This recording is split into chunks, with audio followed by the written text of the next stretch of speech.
Jamshidi. Welcome to Peacemindedly, a podcast show where I feature peaceful bridge makers. So basically, I try to find people who are making peaceful differences and changes within their own life and the life of their communities. I try to find them, and I do feature them here on the program. So here, for the sake of our program, I do have one specific request. That is, we are just doing this out of love, and I'm going to explain you how it goes. But I would like you to please share this program on your Facebook page.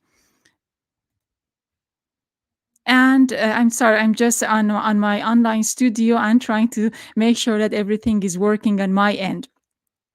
Also, if you do know anyone, someone that you think I should know about the person, and it's a good guest for our program, please do introduce them to me. You can put on the comment box of this Facebook page, and I will do get information about them and follow up with the comment and with your suggestions. In fact, there are a few of my very nice guests that I get a recommendation from my Facebook friends. So I also would like to mention that for this program, I do have my assistant producer, Mateen, is here online to take the comments and questions. Please do write on the comment box of the Facebook page if you would like us to, if you have any question for our guests. So basically, our life has been taken away, perhaps the kind of life that we know after COVID-19. Many of us are staying home for the sake of safety of ourselves and the safety of our loved ones and community, and trying to make the best out of the situation that we have.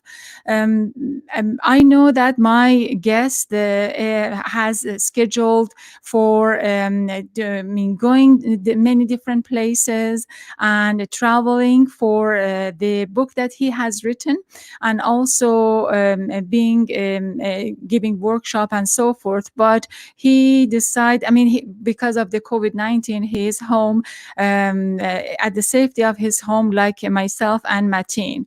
And here I have my guest, Mr. Steve Slocum. I know that I met Steve a few months ago, and then he was on his book tour in Seattle, and then I get to know him and know about his book. Maybe we do have this privilege of talking with Steve because of the COVID-19. Otherwise he's been traveling. Steve Slocum is the peace activist and founder of Salaam USA. An organization is non-partisan, yes, and on his back, organization non-partisan, non-profit, and not religious, making amends and peace between Muslims and non-Muslims within the United States. He also has a book that caught my attention. Why do we hate? Why do they hate us? Yes. Why do they hate us? Exactly. Why do they hate us? I do have a copy here myself. Making peace with the Muslim world. So welcome, Steve. Welcome to the program. Thank you. It's great to see you, Sarah. Absolutely. So the burning question I have is, I really want to know what really bothered you. What truly bothered you that you thought, this is something I want to do. I want to dedicate a few years of my life talking about peace and making amends between nations. Oh, yeah, that's a great question. So since I served in Kazakhstan for 5 years back in the 90s, I was a missionary there. It was a quite life-changing experience for me in many ways, which is another story. But I got to know the Kazakh people who were Muslim background people, and they were wonderful, kind-hearted, generous, hospitable, friendly in every way towards me and my family. We just came to love them.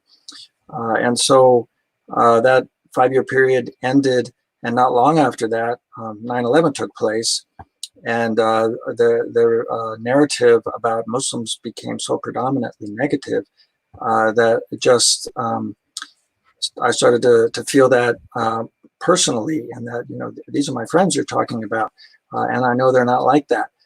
So that's what motivated me to get out of my chair and speak up about some of my experiences. I have the it's not completely unique, but there are not very many people who've lived in both worlds. So I have something to say about that. Excellent. So, in the book, you do go back and forth, perhaps seamlessly, between when the Prophet was as a nomad, just going different places, and you are taking your family in Kazakhstan and different places. So, I want to see how did you become to structure the story itself, the storyline, so then becomes to put together the ideas. Well, yeah, I thought really hard. I processed it a lot. I really thought deeply about it and connected in with what I felt the main areas of misunderstanding or of misconceptions from going through my own experience, because I had them myself. When I went to Kazakhstan, I had all the same ideas that most people have these days about Muslims, and so I went through my own process of connecting the dots, of learning about Islam and what it's really about, and how it really started, who Muhammad really was, and what the religion is really about, and then connecting the dots to why did these men fly aircraft into the World Trade Center towers. I wanted to connect those dots in my own head, and so my book is basically that process to connect all the dots for Americans to understand both who Muslims are, in contrast with who these men are who flew the aircraft into the World Trade Center towers. So, who are these people? Who are these terrorists who are trying to kill other people? Well, they're definitely not religious people. What they're doing, and this was something that I learned because I didn't realize this, but they're completely motivated 100% by political events and not by anything that they're reading in the Quran or that their religion is teaching them. It's 100% political, and you can understand that easily by simply reading their manifestos about why they did what they did. Mm-hmm. And then, but here's the thing, Steve. Here's the thing. We are the almighty power, the United States. We have the biggest military. We have a military might. We have the superpower in any area that we could think of, business, international fund transactions, travel, everything. And for that, we are also mastermind of making wars. Making wars in different nations and different countries. And we have, in your book, towards the end of the book, you just mentioned many of those wars: Afghanistan, Iraq, and so forth and so on. So wouldn't you think that perhaps also it's because of what we do, we create distrust and perhaps hatred? Yes, absolutely. When I say their motivation was political, yeah, that was only half the story. What triggered those political issues that they had that were so powerful for them that they were willing to do something like that. And yes, it's a history that goes back really, you could say, to the early 50s. And of course, I know you know far more about this than I'll ever know. But the overthrow of the first democratically elected government in Iran by the CIA Operation Ajax, and from there it's been just a steady stream of intervention. And I won't say it wasn't nefarious in the sense of, you know, the CIA and the US government were trying to do bad things. They were responding to the Cold War. And there was a lot of fear about another Russian domino going down in the Middle East. And so that's what motivated the foreign policy in that region. But unfortunately, it was very self-serving and didn't take into account how it would affect the actual people of that region. And so the people of that region were actually deeply affected, and it triggered a lot of animosity. And of course, those on the extremist end of it decided to act on that animosity. Absolutely, but I'm not gonna have you, to explain all the wars and everything is happening, triggered by the United States. But it seems that, I mean, at least in my own experience, growing up during the revolution and then going through at least one war within Iran, I know that the answer to violence and war is not violence and war. So therefore, in your book, you have a lessons and manifesto about or steps or stages that we need to do to take care of the issue. Tell me about the solution that you're offering. Yeah, so, you know, political people, governments, and extremists will do their thing and continue to have their issues and work them out in the ways that they do. Governments probably, hopefully, a little bit better than the extremists do. But anyway, then there's the rest of us, those of us that just live on the ground, grassroots people. We have neighbors, we have friends. What do we do? Do we accept the narrative as it's presented, often for political motives, or do we reach out to our neighbors? And so that's what I propose. It's undeniable there's a strong kind of anti-Muslim sentiment and a fear that's based in the trauma that occurred at 9/11. And so how are we going to overcome that? Are we going to sink into it, believe it, and let it fester inside of us, or are we going to overcome that? And so that's what I propose, is overcoming it in very simple ways, very normal. What are the ways? What are the ways? By friendship, by reaching out to your neighbors, your Muslim neighbors, and just having a conversation with them, inviting them for coffee. Are they Muslims as open? Are they Muslims open? Are they? Yeah. So what do you think about Muslims' response? In my case, it's always been good. I mean, I sense a certain guardedness. I mean, and, you know, unfortunately, the first thing they wonder is, am I working for the FBI? When I go into a mosque. And yeah, it's funny, but it's true. They really do wonder that. And so first, it takes a little time to build that trust. You have to build trust on two levels. One, that you're not working for the government, and two, that you don't have some sort of other motive, like convincing them to become, you know, a Christian or something. That you just want to be their friend for no other reason but the inherent value of the friendship. Mm-hmm. Inherent value of the friendship. And then they see that, they understand it, and they want you back to their gatherings. Yeah, I mean, I'll visit the mosque, but it doesn't necessarily happen to be there. I meet an imam for a burger in a restaurant near the beach here in San Diego, and we're just friends. we just like each other. We talk about the same things everybody talks about. What do you talk about? Oh, we talk about our families. We talk about vacation plans. Of course, not these days, but back then we did. And yeah, just everything. how's your burger? Absolutely. So, what are the differences you think between these two communities? Perhaps I'm comparing the Muslim community, the American Muslim community, and Christian, perhaps a majority white Americans in the United States. What are the I mean, have you seen, or what are the striking differences between them?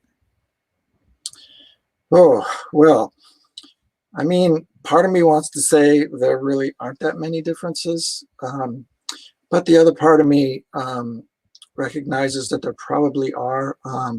I think culturally,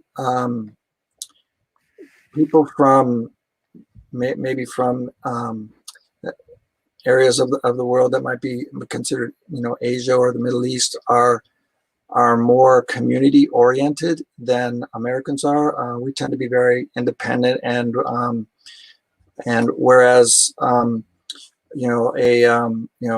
Muslim type background community, they tend to find each other and hang around with each other, and they value their family and whatever extended connections, and so they spend time with each other. And so this can be misinterpreted, that they're kind of have a fortress mentality, and we're just going to get together with ourselves. There's a lot of nuance behind why that happens, but I do see that as something that possibly creates a little negative ideas on the part of non-Muslims.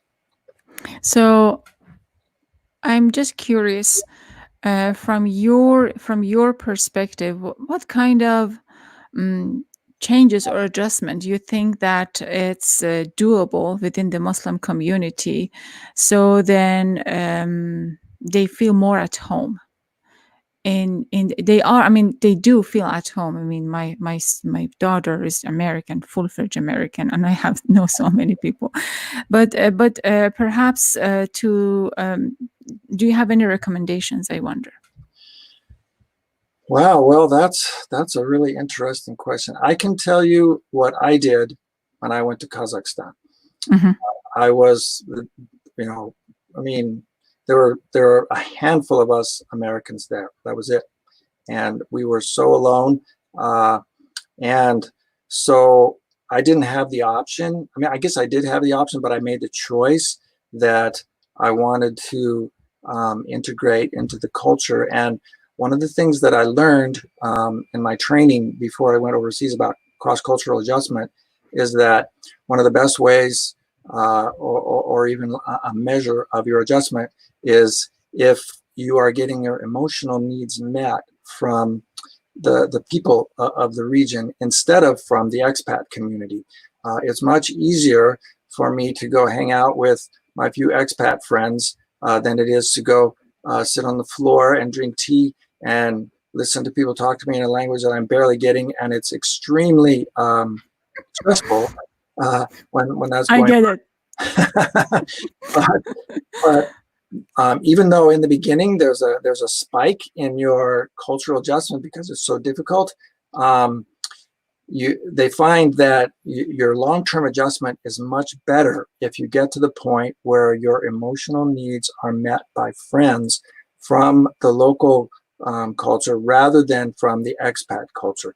So I really strove to do that, and strive to do that, and it worked. I mean, I did. My friends, people I love them. They were my close friends.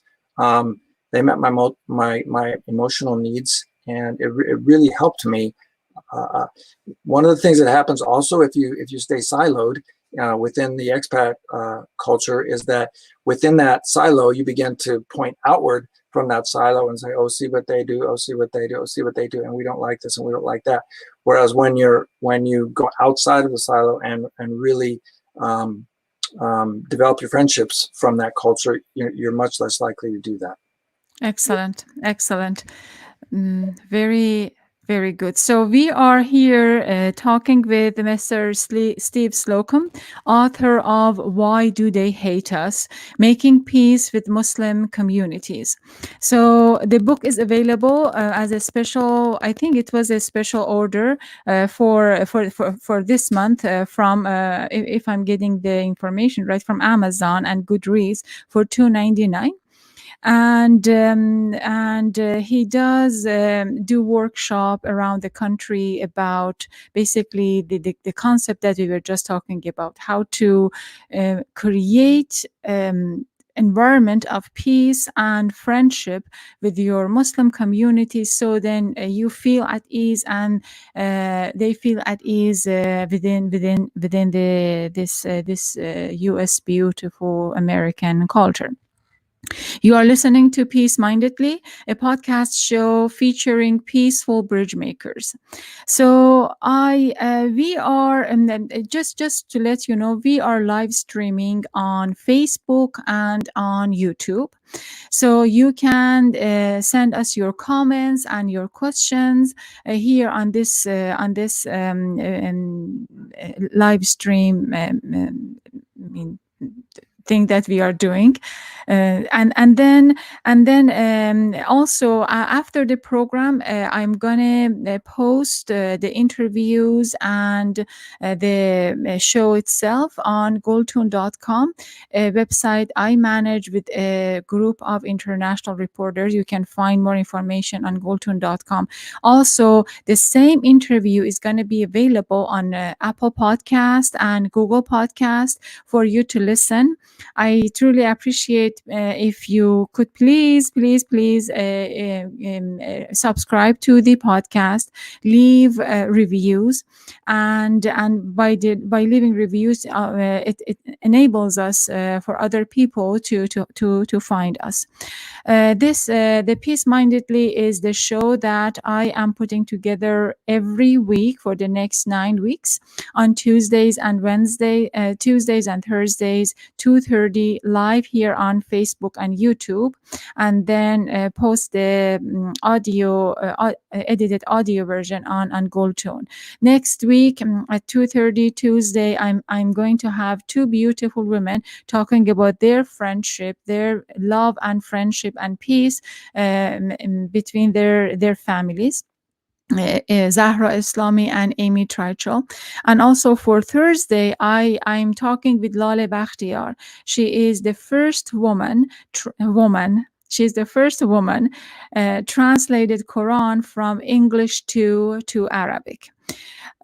For this hour, I'm talking with writer and peace activist, and also the founder of Salaam USA, Mr. Steve Slocum. Here is with me. So Steve, I am so curious to learn about perhaps your recommendations of the American community who can do the things that they can do to create this phenomenon where we call in our culture the multicultural. So, what is your recommendation for native speakers, American, in regards to their relationship with the Muslims? Yeah, I had an experience just this past week, which really highlighted this for me. I posted a little review, little post on Facebook, and boosted it as a kind of an ad for books, and talked about some of the mistreatment that was taking place. The subject of Zoom bombing, where certain groups are having their online meetings and they're getting bombed by people who are against them and just blow them up. So I talked about that, but anyway, so what I noticed when I did that was that many people, and this is using Facebook metrics, many people were supportive in the sense of liking what I said, but those who were against what I said, they went way beyond just clicking I don't like this. They posted a lot of vitriolic posts that basically the whole post got taken down as a result of this. So the first thing that I really want to say is that it's not enough to just have it in your heart that you have love towards your Muslim neighbors, good thoughts towards your Muslim neighbors. It needs to go further than that, because there's a very active effort on the other side of that. So please get involved. Please don't just keep it inside of yourself. Please stand up for your Muslim neighbors and friends, because they are being systematically targeted. So that's the first thing. The second thing would be just make friends. Get over that shyness, that awkwardness, that uneasiness. Make conversation, have coffee, do whatever you're comfortable doing to get to know your Muslim neighbors, and just get to know them. Just find out who they are. Have them tell their stories. You tell your story, share your stories, and get to know each other. And that's when we find out that we're all really just the same. Even though we have these cultural differences, we start to realize that cultural differences are very minor compared to our common humanity. That would be a good beginning. Excellent. So cultural differences is very minor compared to common humanity. How did you find this in Kazakhstan? Well, yeah, it was amazing, because I mean, I'm a master's degree engineer, aircraft designer. I'd worked in that field for probably 15 or 20 years before going to Kazakhstan. And then in Kazakhstan, I'm meeting basically, it's an indigenous people. They had been somewhat forcibly settled by the Soviets at that time. But so there was a huge cultural contrast. I mean, it was incredible. But here I am finding myself sitting on the floor, and these gentle, humble, loving people were my friends, and were such friends that they were meeting my emotional needs. So yeah, it really does become, after a time, and when you're sitting in front of someone that you know very well, and you've spent a lot of time with them, you're not thinking about your cultural differences. You don't even notice them. You just see their soul, and you just talk to them and enjoy their company. And that's the level that we need to get to over these sometimes seemingly insurmountable cultural barriers. So I wonder, Kawa is asking whether or not you're a minister. So I'm wondering if you are, and if that makes it easier for someone, like a minister, a teacher, a professor, to talk easier. Or I wonder how your personal experience plays into reaching out to people. Well, I mean, I'm an engineer, and engineers by very nature tend to be introverts, geeky, nerds. I fit that stereotype very well. It was a real stretch for me to do that, and it continues to be. So yeah, from a personality perspective, it is difficult. And I'm sorry, I forgot your question. No worries. But I wanted to, I was wondering if you said that you are not a minister and you are an engineer. No. Yeah. So when I went to Kazakhstan, I was actually a missionary. And missionary. Yeah. My role, my goal there was to convert Muslims to Christianity. So yes, that was it did play a role. Luckily, during that time, during my 5 years there, I just want to say that. Did they transfer you, and convert you from whatever it was to Islam? No. No.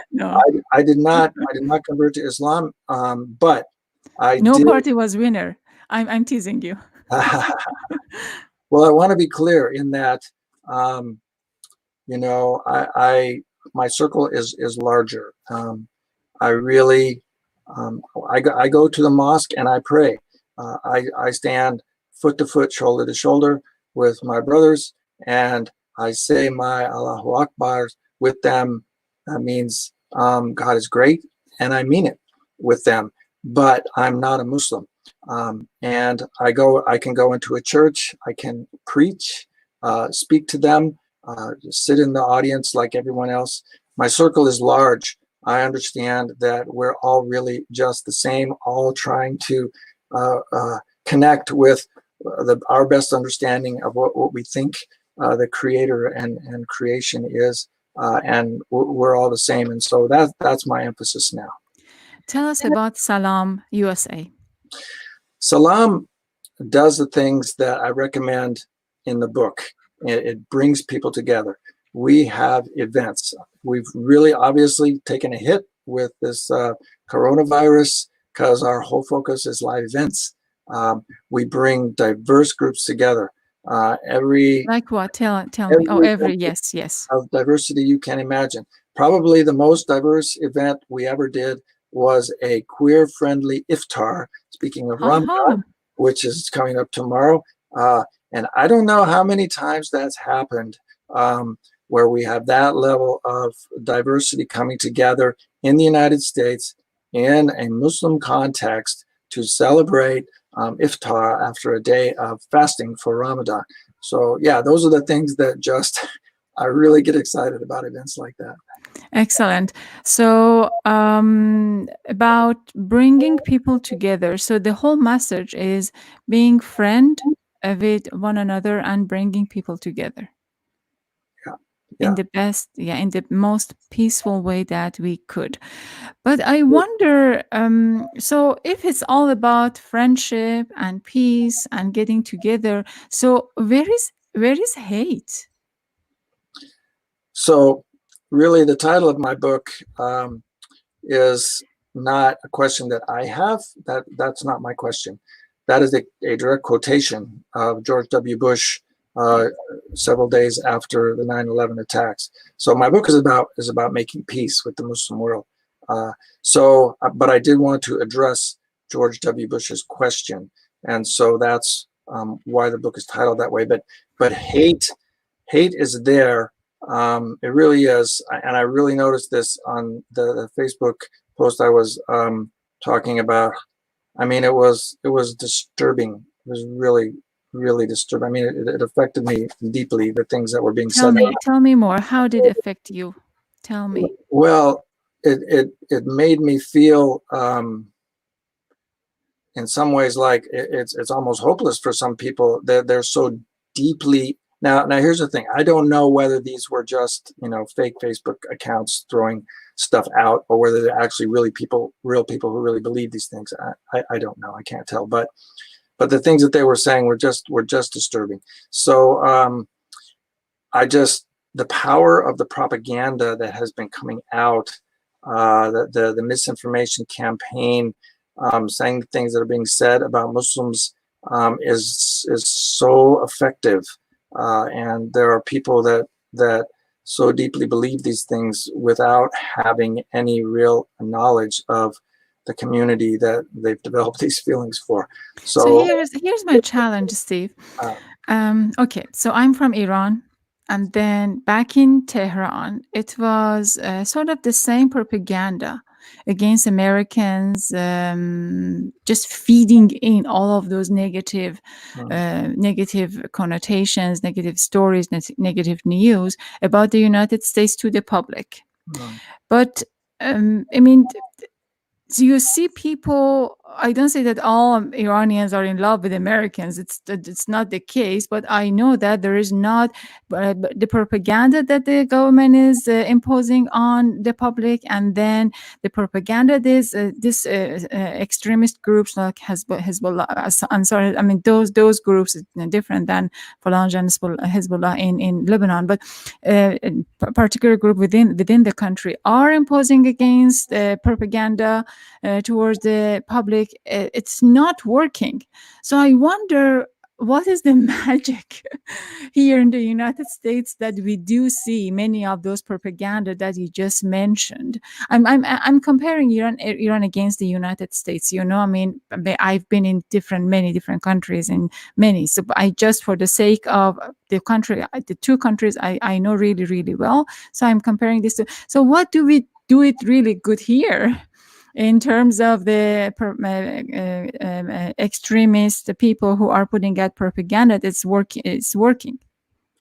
Yeah, I don't think I know the answer to that, but I can say that in my events, obviously I don't go set up events in the heart of people that are full of misinformation, but I do events with people who are open-minded. But what I find is that number one, there's a great energy to learn about our Muslim neighbors. They love to learn. There's our first event was just packed, and there were so many questions, and it was wonderful. There's just a huge energy to learn. But the second thing that I learned, that even in these folks that are generally, good-hearted folks, and they don't harbor a race or negative kind of feeling in any bone of their body. But at the same time, I find that when you start asking them questions, and they start asking questions, you realize they have the exact same misconceptions. They just don't act on them.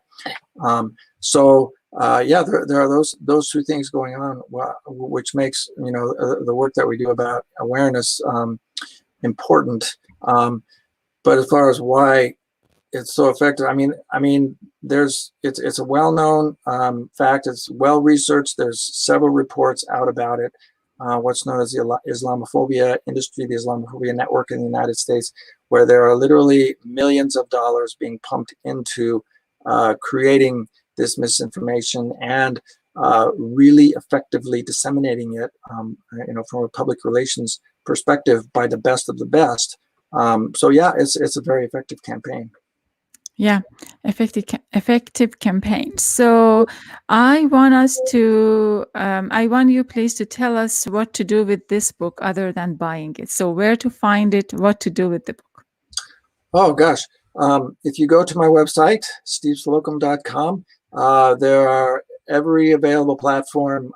You can buy the book, whether it's Amazon, or if you're not an Amazon person, you can get it from Apple Books, eBooks, $2.99 right now, ebook special to the end of the month on any ebook platform there is, Apple Books, you name it. Read the book. Awareness is the beginning, and then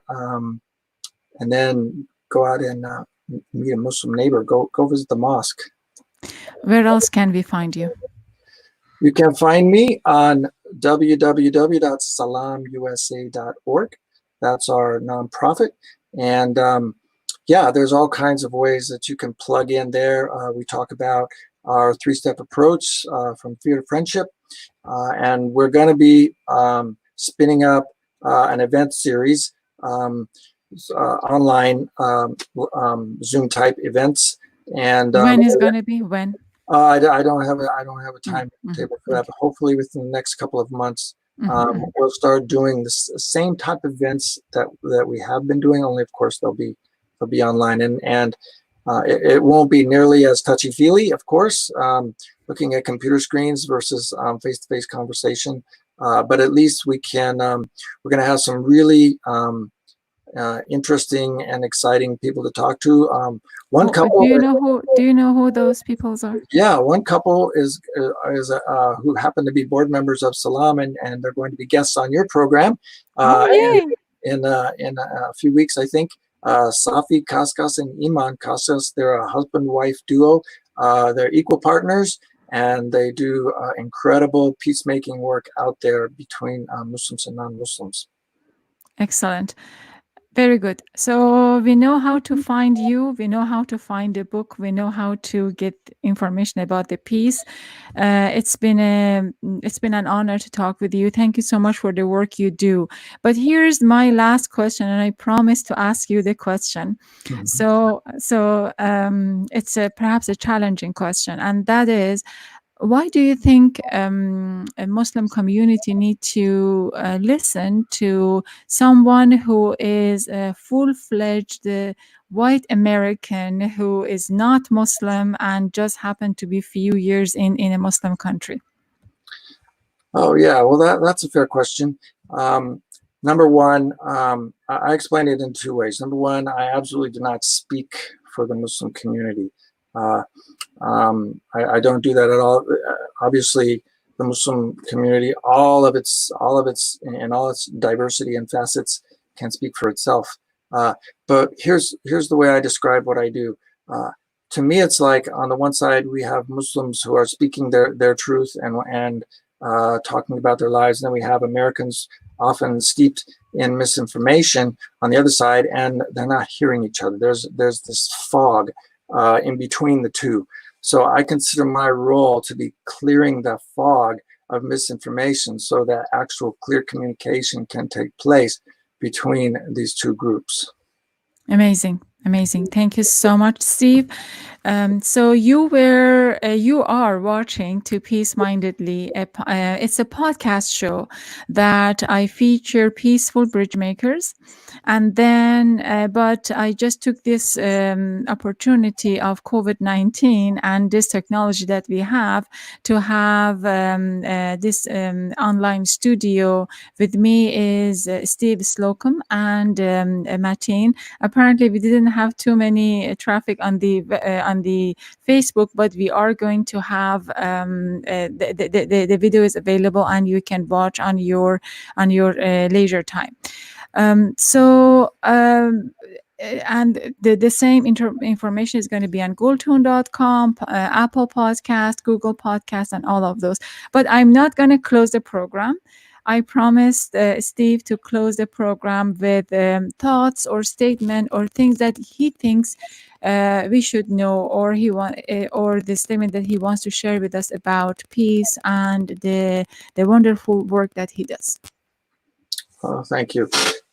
I guess probably for me the most important thing is just what some thoughts I've been pondering about how we do community on the planet. We've gotten a real deep lesson from coronavirus, which knows no distinction of any kind between any human. And so it makes me think that what about human sociology? What is our sociology? Our sociology has been something that we have kind of observed and what humankind does, and that is that we form communities, which is normal, around things that we have in common, whether it's religion, whether it's our gender, whether it's our age, our hobbies, anything. And so, but that was in a time, these sociologies developed in a time when the world was not so connected. The only connection we had in those ancient times was any physical connection on the fringes of our own communities. But now humanity has developed technologies that allow us to travel anywhere in a day and allow us to be in actual communication with anyone, anywhere in the world in a moment. So my thought and my hope is that we as humans will begin thinking about a new way of doing community, a new way of doing sociology that involves adapting to the world that we have created for ourselves, a world that has us all basically, in each other's faces all the time. We can do that. So what does that need to look like? And the biggest thing that I think is that we need to stop, not stop, but do less of meeting together in our silos of commonality and intentionally focus on creating community around not just groups that are similar, but taking 50% of our time to do community with those that are different from us. Beautiful. Thank you, Steve. Thank you. I know that we are at the closing, but this is going to be available on Facebook, and maybe we later can address Zahra Islami. She's going to be my guest for next week. So then we can just, if you could kindly write to her that what you learned from your time when you were about Islam. It's thank you so much. Here I have Mr. Steve Slocum with me, and you are watching to Peacemindedly, a podcast show focusing on featuring peaceful bridge makers. Thank you so much for watching. And with my guest, Mr. Steve Slocum, and my assistant producer, Mateen, we wish you a very good rest of your week. Thank you so much. Take care. Bye-bye. Khuda Hafiz.